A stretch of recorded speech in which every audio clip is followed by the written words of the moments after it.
Hello students, तो 11 physics chapter motion in straight line का next lecture लेगा। और इससे पिछले लेक्चर में आपको याद हो तो हमने पढ़ाया था डिफरेंशिएशन, और डिफरेंशिएशन के बाद हमने पढ़ाई थी इस वेलोसिटी और एक्सेलरेशन निकालना। ठीक है, तो वहां पर आपने पढ़ा था कि डिफरेंशिएशन का यूज हमें क्यों नीड पड़ी, कहाँ जरूरत पड़ी। तो इसलिए तो वो हमने पहले डिफरेंशिएशन का वीडियो बनाया था, उसके बाद आपको वेलोसिटी और एक्सेलरेशन निकालना बताया था। ठीक है, अब उससे और आगे बढ़ते हैं थोड़ा। तो आपको याद हो तो हमने पढ़ाया था कि भाई अगर v is equal to ds by dt है तो आपको पता चले गया इंस्टेंटेनियस है। यानी अगर s इज इक्वल टू आपको दे रखा है भाई कुछ भी दे दीजिए t स्क्वायर प्लस 2, तो आपसे बोला वेलोसिटी फाइंड करो, तो आप क्या करते थे एट इंस्टेंट के, तो आप कर देते थे d is equal to ds by dt, यानी इसका डिफरेंशिएट कर देते थे, तो आप यहाँ से वैल्यू निकाल लेते थे। चलो ये सही था। और ये होता क्या था ये आपको पता है, ये स्लोप होता था आपका y वर्सेस x पर हम देखते थे, तो हम एक स्लोप निकालते थे, एक कांस्टेंट स्लोप था और एक था आपका वेरिएबल स्लोप। ठीक है, ये याद होगा आपको, पहले लेक्चर में देख सकते हैं। तो ऐसे स्लोप के लिए हमने क्या किया था, डिफरेंशिएशन किया था हमने। चलो ये चीज तो हमें समझ में आ गई, बढ़िया हुआ है। डिफरेंशिएशन निकाल लिया हमने। डिफरेंशिएशन से अब v अगर हमें a निकालना होता था तो हम क्या करते थे, dv बाई dt कर देते थे, तो यहां से हम एक्सीलरेशन पर पहुंच जाते थे। चलो ये चीज तो हमें समझ में आ गई। लेकिन अब हमें क्या पढ़ा कि अगर हम बोले v is equal to ds by dt, तो यहां से ds is equal to v dt लिख सकते हैं, v ds is equal to v dt। तो एक ये नया टर्म्स आया, तो इसमें नया टर्म्स क्या समझना, नया टर्म्स ये आया कि अगर सपोज करो कि हमें v दे दिया जाए और हमसे बोला कि भाई s बताओ, यानी v देकर s बताओ, तब क्या करेंगे, s देकर v तो निकाल लेते हैं डिफरेंशिएशन करके। लेकिन अगर हमें s दे दिया, v दे दिया और s पूछ लिया, तब कैसे निकालेंगे। तो उसके लिए हमें एक और मैथमेटिकल टूल्स की नीड पड़ गई फिर। ठीक है, तो वो टूल्स क्या है उसे समझते हैं। आगे क्वेश्चन समझ में कि भाई यहाँ से हम s से v निकाल लेते थे, v से a चल निकाल लेते थे, लेकिन प्रॉब्लम क्या आ गई कि रिवर्स प्रोसेस में चाहिए हमें। अब हमें v a मिल गया सपोज करो, तो a से v निकालना है और v से फिर s निकालना है, तो that is the reverse process, इसे बोलते हैं रिवर्स प्रोसेस। तो पहले हमने किया था डिफरेंशिएशन, अब इसकी कोई रिवर्स प्रोसेस होगी उससे तो आप यूज करेंगे, तो उसी को हम पढ़ते हैं। और रिवर्स प्रोसेस कब समझ में आ गया, क्या जरूरत पड़ी है हमें, तो ये कुछ कंसेप्ट थे। अब देखिए समझते हैं होता क्या है। तो डिफरेंशिएशन के लिए आपने स्लोप का ग्राफ निकाला था। ठीक है, अब देखो वही एक ग्राफ फिर ले लेते हैं वैसे ही, y वर्सेस x, और आपको ये ऐसे दे दिया और आपसे पूछा कि भाई इसका एरिया बताओ, तो हम इसका एरिया निकाल लेंगे ऐसे करके। एरिया ऑफ ट्राइंगल, एरिया तो निकाल सकते हैं 1/2 बेस इनटू हाइट, एरिया निकालना। ठीक है, एरिया, स्लोप नहीं एरिया। आपसे बोला कि चलो भाई ऐसे कोई ग्राफ है, इसका एरिया निकालता हो तो आप इसका भी एरिया निकाल लेंगे ऐसे करके, तो ये तो सही है, कोई प्रॉब्लम नहीं। अगर हमें ऐसा कुछ कर्व वाला ग्राफ दे दिया और पूछा अब इसका एरिया निकालो, तो अब इसका एरिया कैसे निकालेंगे, ये भी y वर्सेस x मान लीजिए। ठीक है, y वर्सेस x ही ग्राफ है सब, तो अब कैसे निकालेंगे, तो ये ट्रायंगल भी नहीं है, ये कोई रेक्टेंगल स्क्वायर भी नहीं है। अब इसका हमें एरिया निकालना है, तो इसका एरिया निकालने के लिए हमें क्या करना पड़ेगा कि हम क्या करेंगे, फिर इसकी छोटी छोटी स्टेप्स काटेंगे ऐसे। ठीक है, छोटी छोटी स्टेप्स। सपोज करो ये हमने एक स्टेप्स काट ली ऐसे करके, और जिसकी लेंथ y है, या y1 मान लीजिए, जिसकी लेंथ y1 है, और ये छोटी सी स्टेप, इसकी जो ब्रेथ है उसको हमने मान लिया dx। तो इस ब्रेथ का, इस स्टेप्स का आप एरिया आप निकाल सकते हो y1 dx, अरे इनटू b करके निकाल लेंगे, दैट इज एरिया। ठीक है, हमने एक और स्टेप्स बना ली ऐसे, तो ऐसे इसको y2 मान लिया, तो इसके y2 का इसका जो एरिया लिखा वो हमने लिखा y2 dx। हमने एक और स्टेप्स ले ली ऐसे ही, उसका भी एरिया निकाल लिया y3 dx। ऐसे करके हमने नंबर ऑफ स्टेप्स निकाल लिए इसमें और सबके एरिया निकाल लिए और सबके एरिया को सम कर दिया, तो जो नेट एरिया आया, एरिया नेट एरिया बोल सकते हैं, वो आ गया इन सबका सम। A1 plus A2 plus A3 so on AN, जहां तक भी निकाला। और इसको हम लिख सकते थे, ऐसा लिखते थे सिग्मा, ठीक है, n की वैल्यू 1 और n की वैल्यू n से लेकर n तक, और इसमें लिख सकते थे हम yn dx, ठीक है। इस तरह का एरिया निकाल लेते थे हम, सबका समेशन कर लेते थे। अब बाद में हमें क्या करा कि हमने इस सिंबल को चेंज कर दिया, ठीक है, सिंबल चेंज हुआ, इसको सिग्मा को ऐसे लिख दिया और इसको बोल दिया y dx, ठीक है। मैथमेटिकल टूल्स है, ठीक है, मैथमेटिकल्स का पार्ट है, ये भी मैंने तुम्हें बताया, लेकिन फिजिक्स में हमें नीड पड़ती है जगह जगह। और मैंने पहले बोला कि फिजिक्स और मैथ एक दूसरे के रिलेटिव टर्म्स हैं, तो अब जहां भी हमें फिजिक्स में हमें प्रॉब्लम महसूस हुई कि भाई ये चीज कैसे निकाले, तो वहीं मैथ ने हेल्प करी, तो मैथ अपने टूल्स दिए, तो वही मैथ के टूल्स हम यूज कर लेते हैं। इसको बोलते हैं इंटीग्रेशन, आगे समझ में। तो इंटीग्रेशन का यूज करते हैं हम किसी भी ग्राफ का एरिया निकालने के लिए, ठीक है, स्लोप निकालने के लिए हम करते थे डिफरेंशिएशन। तो ये चीज क्लियर हुई होगी आपको कि इंटीग्रेशन की हमें नीड क्यों पड़ी। तो सबसे पहले हमें फिजिक्स अब आगे पढ़ना है तो हमें इंटीग्रेशन पढ़ना पड़ेगा, जो एक मैथमेटिकल टूल्स है, और डिफरेंशिएशन की तरह आपको इंटीग्रेशन भी आना चाहिए, ठीक है। अब बायो वाले बच्चों को सिंपल सा मतलब होता है कि भाई मैथ तो उन्होंने यूज ही नहीं यहाँ पर, तो उन्होंने बायो है उनके पास, लेकिन फिजिक्स है तो सिंपल है कि उन्हें इंस टूल का यूज करना पड़ेगा। और हम कोशिश करेंगे कि मोस्टली आपको इंटीग्रेशन बता दें जो फिजिक्स में यूज होते हैं।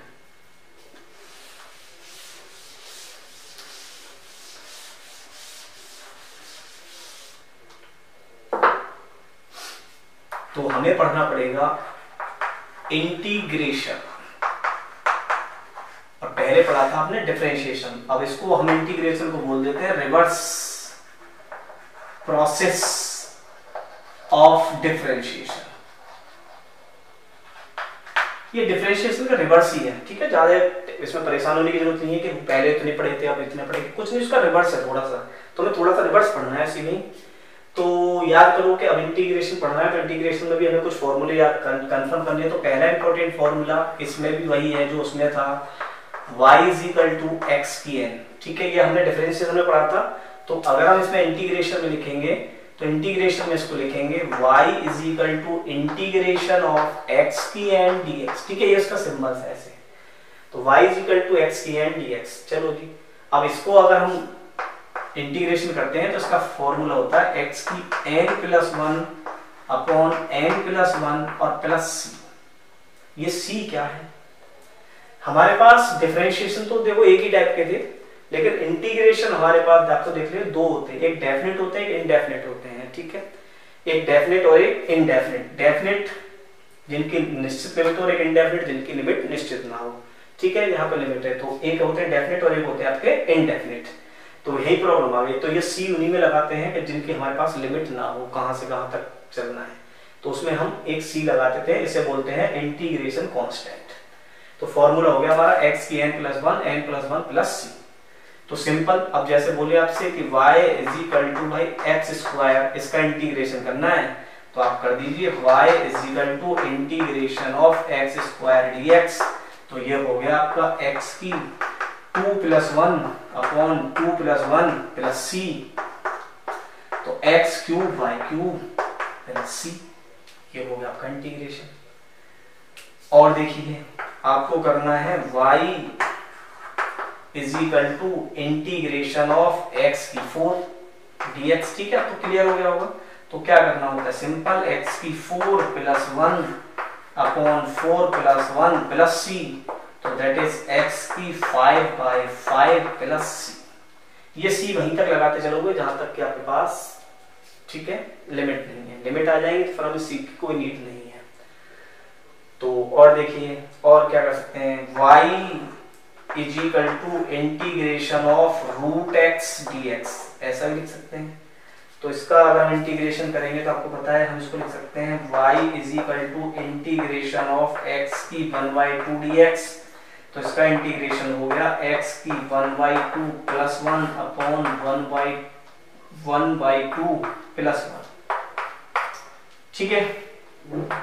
तो ये हो गया x की 3/2 अपॉन 3/2, तो दैट इज 2/3 x की 3/2 प्लस c। ठीक है जी, ये आप इस तरह से इंटीग्रेशन आपको करते जाने हैं।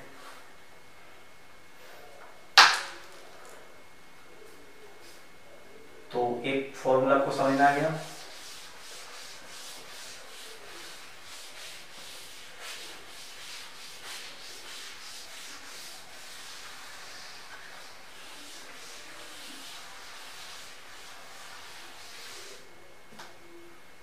और देखिए आपसे बोले y is equal to 1/√x dx, इसका करें तो देखिए इसको भी हम ऐसे लिख सकते हैं, इंटीग्रेशन ऑफ x की -1/2 dx is equal to x की -1/2 + 1 और -1/2 + 1 प्लस c, तो 1 - 1 1/2 यानी x की 1/2 अपॉन 1/2 प्लस c।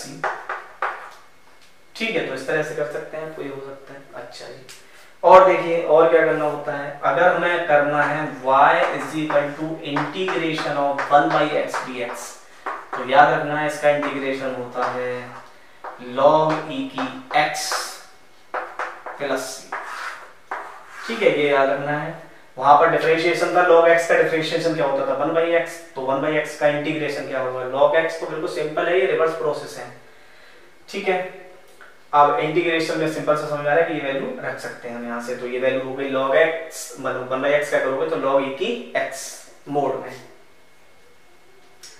अच्छा जी, चलो जी और देखते हैं आगे।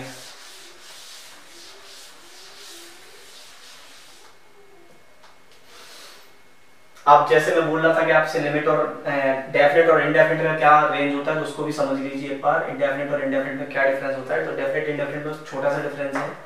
आपसे बोला y is equal to x square dx का इंटीग्रेशन कीजिए और लिमिट है 1 से लेकर 2। तो यहाँ अगर हमें लिमिट मिल गई तो फिर हमें कांस्टेंट लगाने की कोई नीड नहीं है। तो अब हम इसका इंटीग्रेशन करते हैं। एक्स स्क्वायर का इंटीग्रेशन क्या होता है, x की 2 + 1 एंड 2 + 1 और लिमिट है आपकी 1 से लेकर 2, तो ये हो गया x की 3/3 और लिमिट हो गई 1 से लेकर 2। ये हायर लिमिट होती है लोअर, तो पहले एक बार हायर रखते हैं फिर लोअर रखते हैं। तो x के प्लेस पर एक बार 2 रख लीजिए, 2 की 3 और 1/3 को तो भाग ले लीजिए और माइनस एक बार 1 रख लीजिए 1 की 3, तो आपका आंसर आ जाएगा 1/3 8 - 1, तो दैट इज 7/3। ठीक है, तो ये लिमिट होती है, तो इसको हम लिमिट रख लेते हैं यहाँ से, और ये होती है हायर लिमिट और ये होती है लोअर लिमिट। लिमिट यूज कैसे करते हैं, पहले उसका इंटीग्रेशन कर लीजिए, उसके बाद हायर माइनस लोअर रख देते हैं हम इस लिमिट को। ठीक है, तो ये क्लियर हो गया आपका। अगर लिमिट के आ जाए तो कैसे करने हैं।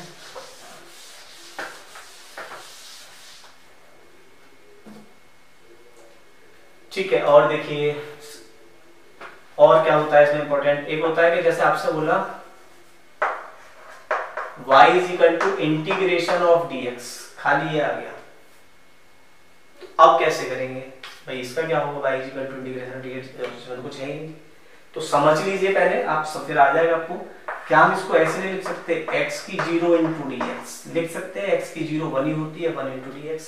अगर x की 0 का हम इंटीग्रेशन करें तो आप क्या लिखोगे, x की 0 + 1 अपॉन 0 + 1, तो दैट इज x ही तो हो गया भाई, x की 1 अपॉन 1, तो दैट इज x। तो इसका मतलब हमें समझ में आ गया कि y का इंटीग्रेशन अगर dx आ जाए तो उसका होता है x। आगे सुनना, ठीक है। अब जैसे बोले y इंटीग्रेशन ऑफ dt, तो आप समझिए इसका आएगा खाली t। ठीक है, जिसके रेस्पेक्ट में कराए dx dt d थीटा का थीटा आ जाएगा। तो एक ये भी टर्म से आपको याद रखना, y इक्वल टू dx का क्या आएगा x।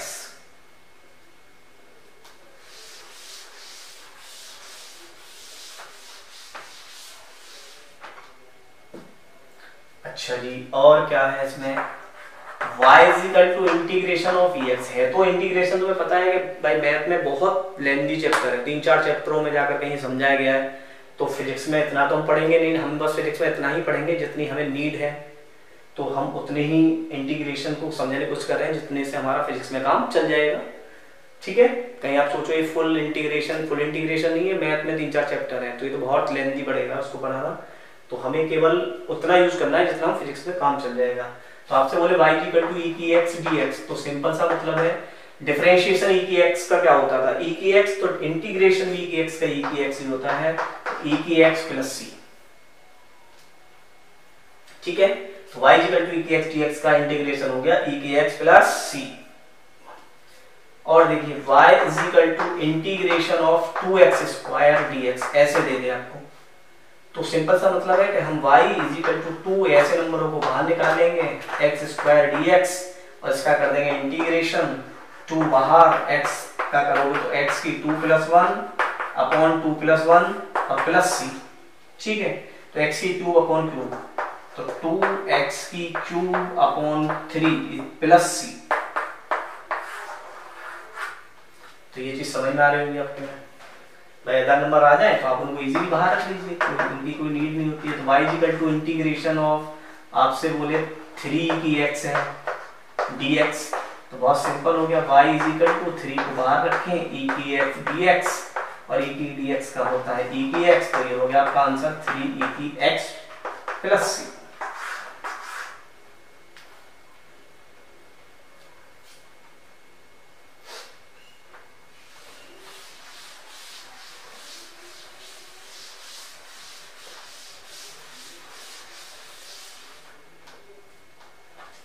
और देखिए और क्या हो सकता है इसमें,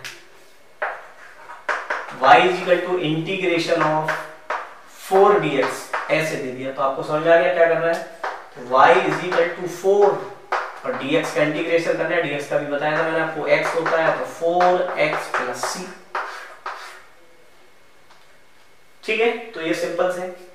अच्छा, जैसे डिफरेंशिएशन कर रहे थे हमने ट्रिग्नोमेट्री फंक्शन के, ऐसे ही इंटीग्रेशन भी होते हैं ट्रिग्नोमेट्री फंक्शन के, और रिवर्स प्रोसेस होते हैं, बस ये हमें याद रखना है। तो आपको बोला जाए कि integration of sin x dx, तो इसका इंटीग्रेशन क्या होगा, इसका इंटीग्रेशन हो जाएगा minus cos x plus c।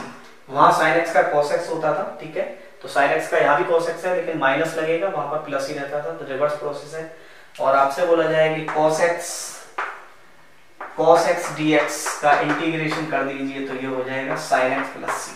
तो क्लियर आ रहा है, समझ में आ रहा है। देखिए रिवर्स प्रोसेस है, बिल्कुल सेम रिवर्स प्रोसेस चल रहा है, तो हमें याद रखना है। वहां tan x का क्या होता था, sec स्क्वायर x, तो यहाँ sec स्क्वायर x का क्या हो जाएगा, tan x। ठीक है, आपसे बोला जाए कि भाई sec स्क्वायर x dx का, तो आप समझेंगे क्या होगा, tan x प्लस c।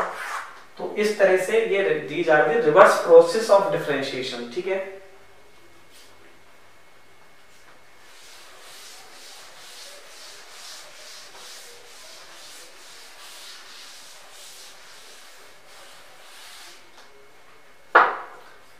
अच्छा जी, एल्जेब्रिकल भी हो सकते हैं। अब तो आपको पता है कि समझ में आता है कि ऐड करना हो, अब ऐड सब्ट्रैक्ट ये भी पॉसिबल है इसमें।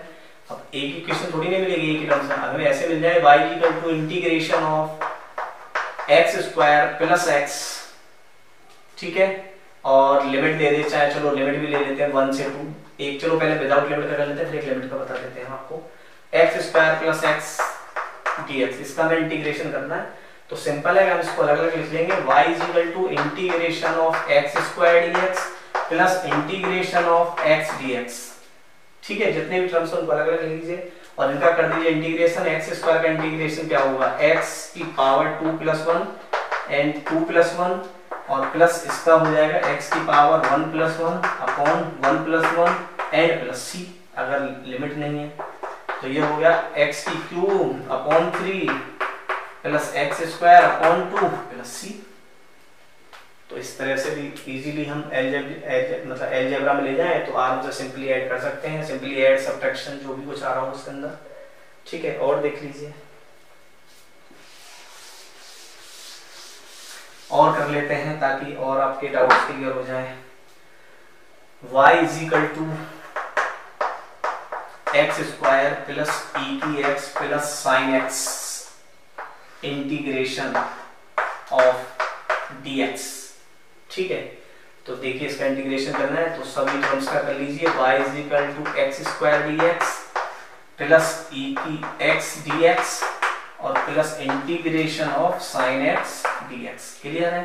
तो सबका इंटीग्रेशन कर लेते हैं। तो एक्सप्रेशन हो गया x की क्यूब बाय 3 e की x का e की x और साइन x का हो गया माइनस cos x प्लस। ठीक है, तो इस तरह से कर सकते हैं। हमारे सम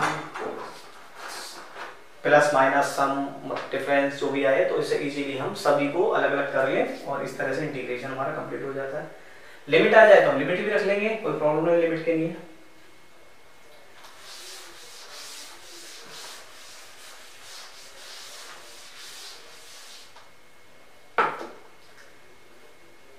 ठीक है, जैसे अब एक और बता देते हैं। चलो लिमिट का कर लीजिए आप। लिमिट का काम किया है आपने।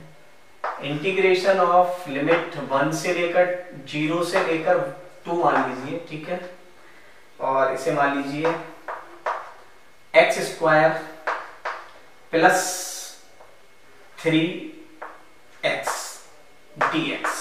ठीक है, ये लिमिट है। चलो उसकी हमें इसका इंटीग्रेशन करना है, तो देखिए आराम से कर लीजिए, एक बार समझ में आ जाएगा।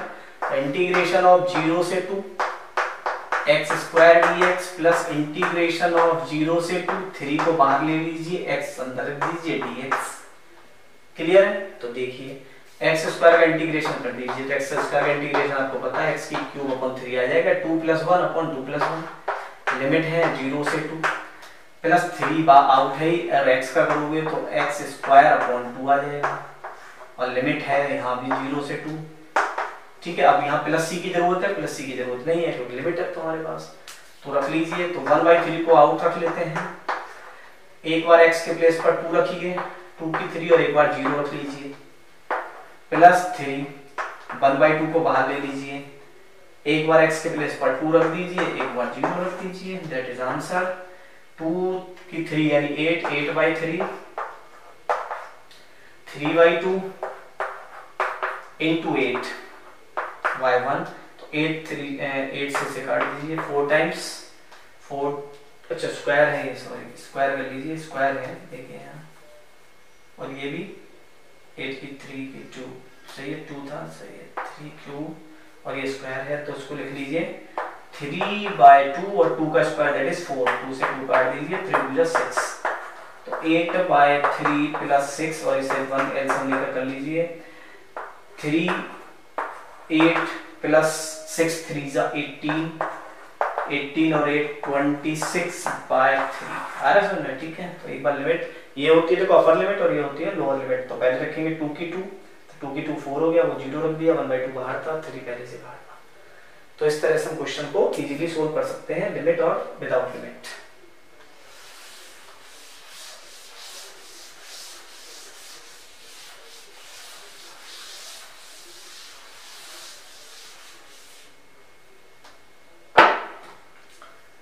अच्छा जी, अब इसमें देखिए ये आपको सम डिफरेंस सिंगल करके दिखा दिए, वैल्यू रियल के साथ दिखा दिए, प्रोडक्ट भी होते हैं, प्रोडक्ट भी होते हैं लेकिन फिजिक्स में कम आते हैं, लेकिन फिर भी मैं आपको 1-2 क्वेश्चन करा देता हूँ। ठीक है, फिजिक्स में तो शायद प्रोडक्ट के बहुत ही कम आएंगे। प्रोडक्ट मेथड आपसे बोला जाए कि भाई यू भी इसका हमें डिफरेंशिएट करना है, इंटीग्रेशन करना है, सॉरी। तो इंटीग्रेशन कैसे करेंगे? इसका फॉर्मूला है हमारा, फॉर्मूला लिखना पड़ेगा हमें। यू को छोड़ दीजिए, v का कर दीजिए इंटीग्रेशन माइनस इंटीग्रेशन ब्रैकेट इसका कर दीजिए differentiation and minus integration b dx bracket बंद कर दीजिए। ये होता है इसमें। ठीक है, हाँ बस यही होगा। इसका कर दीजिए ऐसे, ये हो गया आपका v dx। ठीक है, ये होता है आपका, ये फॉर्मूला में याद रखना है। ये प्रोडक्ट का है, जैसे हमें बहुत कम नीड पड़ेगी लेकिन फिर भी एक कोशिश करते हैं कि आपको समझ में आ जाए। तो इसका एक एग्जांपल ले लेते हैं x sin x। ठीक है, तो x u हो गया, v sin x हो गया। तो देखिए x को छोड़ लीजिए, integration of sin x dx रख लीजिए माइनस इंटीग्रेशन ऑफ x का डिफरेंशिएट कर देंगे हम d/dx x करना है हमें और integration of sin x dx। ठीक है, चलो देखते हैं। x sin x का होता है minus cos x minus integration x का डिफरेंशिएट क्या हो गया 1 और sin x का क्या हो गया minus cos x minus minus plus और cos x का हो गया sin x, तो minus x cos x plus sin x plus c। ठीक है, आगे समझ माइनस माइनस प्लस हो गया cos x का भी इंटीग्रेशन और करना है तो sin x हो गया sin x प्लस c। तो इस प्रकार से हम प्रोडक्ट में भी इसको कर सकते हैं। ठीक है, तो याद रखना है फॉर्मूला प्रोडक्ट का ये फॉर्मूला है और वहां पर प्रोडक्ट का फॉर्मूला डिफरेंशिएट में आपको बताया था क्या था, बहुत सिंपल था, u dv/dx plus v du/dx। ये डिफरेंशिएशन था, ये इंटीग्रेशन था, तो ये थोड़ा सा अलग है, तो ये हमें याद रखना है इसको।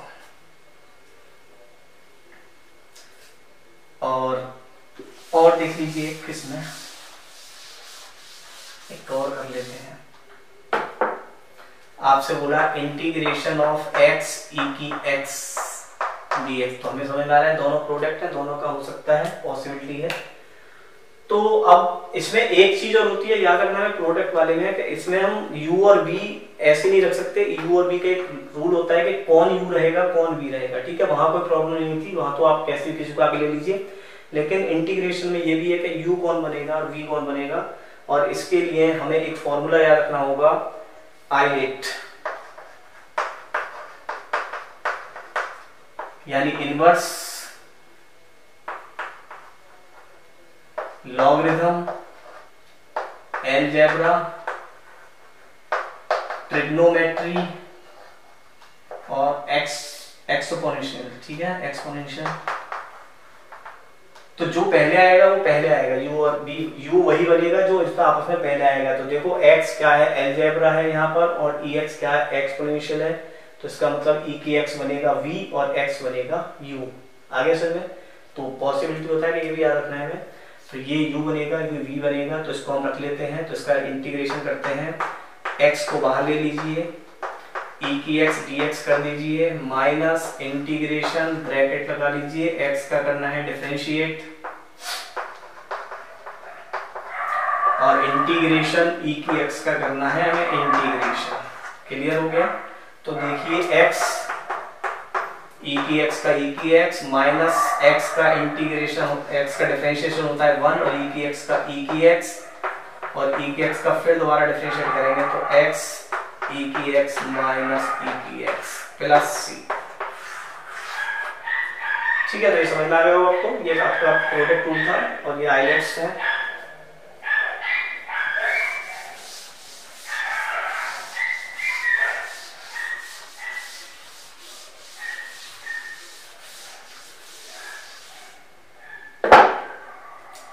ठीक है, और इसमें सिंपल बाकी तो बहुत सारे हैं, मैंने फिर बोल रहा हूँ बार बार, इंटीग्रेशन तो एक बहुत ही लेंदी कंसेप्ट है, लेकिन हम कोशिश कर रहे हैं कि बस उतना ही पढ़ लें जितना फिजिक्स में काम चल जाए हमारा। तो अगर जैसे इंटीग्रेशन आ जाए हमारा कि इंटीग्रेशन ऑफ साइन 2x का इंटीग्रेशन करना है, तो अब देखो हम इसको x मान लेते थे डिफरेंशिएशन में। ठीक है, तो इसको साइन x का क्या हो गया माइनस कॉस x। ठीक है, और 2x का है डिफरेंशिएट कर दीजिए। ठीक है, 2x का डिफरेंशिएट कर दीजिए तो वो हो जाएगा 2, तो इसका आंसर आ जाएगा माइनस कॉस 2x 2। ठीक है, ये ऐसे ही करने पड़ेंगे हमें। पहले इसका इंटीग्रेशन कर दीजिए माइनस कॉस 2x और जो ये बचा t, जैसे t मान लिया, t मान के करते थे तो 2x का इसका डिफरेंशिएट करेंगे तो 2 आ जाएगा, तो माइनस कॉस 2x बाय 2। तो ये चीज भी हमें याद रखनी है।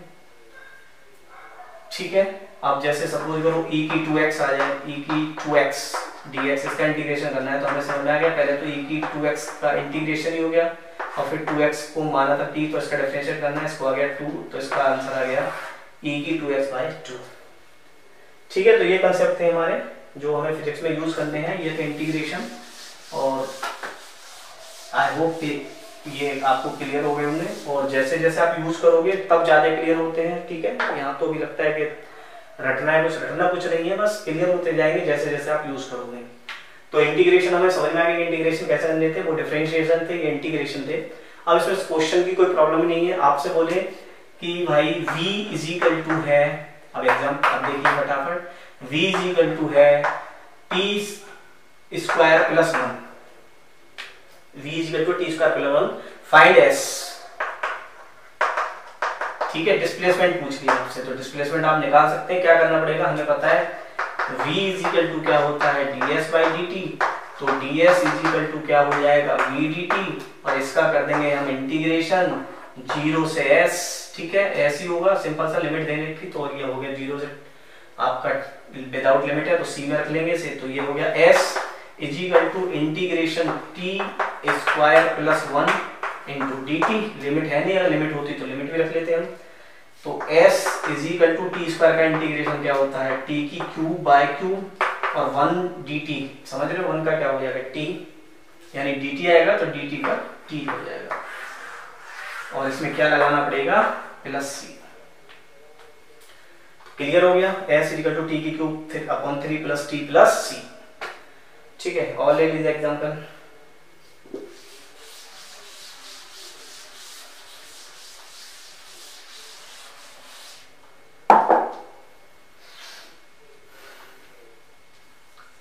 सपोज करो v इज इक्वल टू दे दिया t प्लस 2, आपसे बोला फाइंड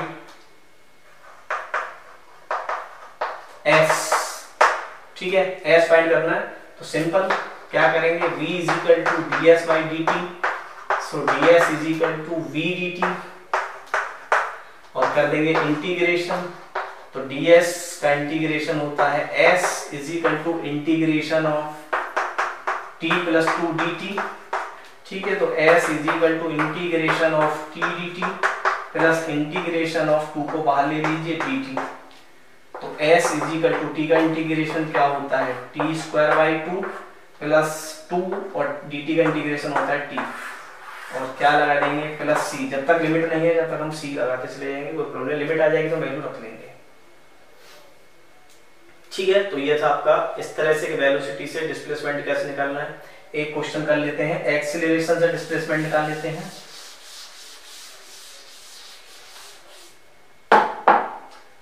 सपोज करो आपको एक्सीलरेशन ही दे दिया, इस बार एक्सीलरेशन दे दिया हमें t प्लस या t स्क्वायर प्लस 4t, और आपसे पूछा फाइंड s। 0 फाइंड s, चलो लिमिट का तो कोई बात ही नहीं, लिमिट तो मैंने पहले बता दिया, लिमिट तो आप कहते हुए रख लीजिए। फाइंड s फाइंड करना है डिस्प्लेसमेंट। ठीक है, तो देखिए क्या करना पड़ेगा, पहले a है तो a से हमें जाना पड़ेगा dv बाई dt, तो dv is equal to a dt आएगा पहले तो। ठीक है, रख लीजिए, तो dv का इंटीग्रेशन हो जाएगा v, a की वैल्यू रख लें यहां से, t square plus 4t dt, दोनों के साथ dt की मल्टीप्लाई कर दोगे तो t स्क्वायर का इंटीग्रेशन क्या होता है t की क्यूब बाय 3 प्लस 4, और इसका हो गया t स्क्वायर बाई 2, 2 से 2 कट गया, दैट इज प्लस c। तो आपका जवाब v आ गया, वो आ गया t की क्यूब बाय 3 प्लस 2t स्क्वायर प्लस c। ठीक है जी, तो ये आ गया आपका। अब हमें v से s पर जाना है, तो आप लिखेंगे v is equal to ds by dt, so ds is equal to v dt, और यहाँ भी कर देंगे हम इंटीग्रेशन, तो सिंपल सा टर्म्स हमारा आ जाएगा s is equal to integration of t की क्यूब बाय 3 प्लस 2t स्क्वायर dt। आया समझ में, सिंपल। तो इसे देखिए इधर कर लेते हैं, तो ये हो गया आपका s is equal to integration of t की cube by 3 dt plus integration of 2t square into, तो 1/3 को बाहर ले लें, इंटीग्रेशन ऑफ t की क्यूब dt प्लस 2 को बाहर ले लें t स्क्वायर dt, तो s is equal to 1/3 t की क्यूब का इंटीग्रेशन क्या होता है t की 4/4 प्लस 2, और t स्क्वायर का क्या होता है t की क्यूब बाय 3 प्लस c। अब मैं जो बता रहा था लिमिट रखनी है, तो अब आराम से यहाँ 0 से 1 या 0 से 2 जो भी लिमिट रखी हो आप रख दीजिए इसमें। ठीक है, तो कोई प्रॉब्लम नहीं है, हमें कंसेप्ट आना चाहिए, मैं यही बोलूँ कंसेप्ट आना चाहिए। अगर लिमिट नहीं है तो सी लगा दीजिए। अब 0 से 1 मैं कह रहा था कि 0 से 1 रखना है तो 0 से 1 रख लीजिए, एक बार 1 रख दीजिए, एक बार 0 रख दीजिए, इसमें आपका आंसर आ जाएगा डिस्प्लेसमेंट। तो ये हो गया t की 4/12 प्लस 2/3 t की क्यूब प्लस c।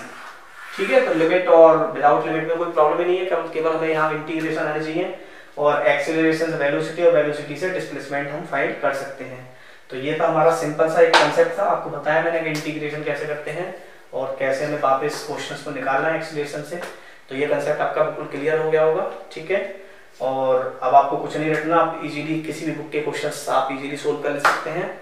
तो ये था आज का हमारा कांसेप्ट, और नेक्स्ट वीडियो में हम देखिए ग्राफ या मोशन अंडर ग्रेविटी लेकर आएंगे आपके लिए, और जुड़े रहिए हमारे साथ। ठीक है, लाइक करें, सब्सक्राइब करें, पढ़ते रहें फिजिक्स को फील के साथ।